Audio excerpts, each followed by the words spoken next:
এখন যেহেতু বৈশাখ মাস চলছে, তো বৈশাখ মাসে আম কুড়িয়ে এনে আচার দেওয়ার মজাটাই কিন্তু আলাদা। যেহেতু আমাদের এই অপশনটা এখন আর নাই, সেহেতু আমরা বাজার থেকে কিনে এনে আচার দেওয়ার চেষ্টা করছি। তো হ্যালো সবাইকে, আসসালামু আলাইকুম। সবাইকে আমন্ত্রণ জানাচ্ছি আরো একটি নতুন ভিডিওতে। আজকে আমি তৈরি করেছি আমের আচার, কাঁচা আমের আচার। সেটা হচ্ছে আমি প্রসেসটা আপনাদেরকে বলে দিচ্ছি আমি কিভাবে তৈরি করেছি।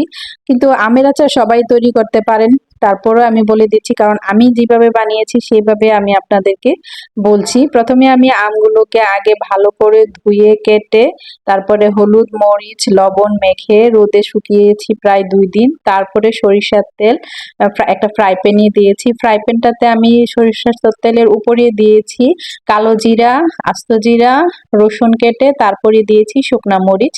তারপরে যখন তেলটা ভালোভাবে গরম হয়ে গেছে তখন আমি আমের কুচিগুলো দিয়ে দিচ্ছি। আসলে এটি টুকরো টুকরো করেছিলাম, আমি কুচি করি নাই। এখন আমি ভালোভাবে মেখে নিচ্ছি এবং তারপরে হচ্ছে আমি দিয়েছি পাঁচফোড়ন। পাঁচফোড়নের প্যাকেট কিনে নিয়ে আসছি বাজার থেকে। এবং আমার এই তেলটা হচ্ছে সরিষার তেল, এটা হচ্ছে রাঁধুনির তেলটা, এটা খুবই ফ্লেভার আছে।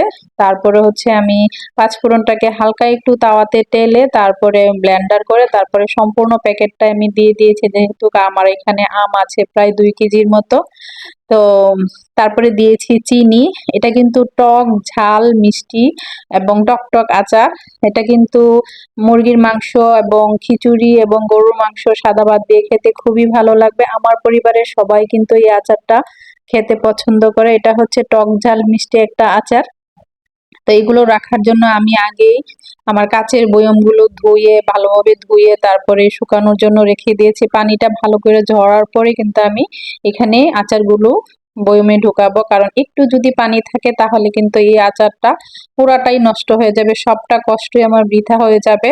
এই জন্য আমি আগে ভালোভাবে কাচের বয়মগুলো ধুয়ে শুকিয়ে নিচ্ছি। তারপরে যখন আমার আচারটা হয়ে গেছে তখন আমি চুলা থেকে নামিয়ে অনেকক্ষণ রাখার পর যখন ঠান্ডা হয়েছে তখন আমি আস্তে আস্তে করে বয়মের মধ্যে ঢুকিয়ে নিছি। এবং ঢুকানোর পরে কিন্তু প্রায় 10-12 দিন একটানা রোদ্রে দিতে হবে, তখন যে আচারটা খাওয়ার জন্য রেডি হবে। আর যেহেতু সামনে কুরবানির ঈদ আসতেছে সেজন্য আগে থেকেই প্রিপেয়ার করে রাখছি আমি আচারগুলো।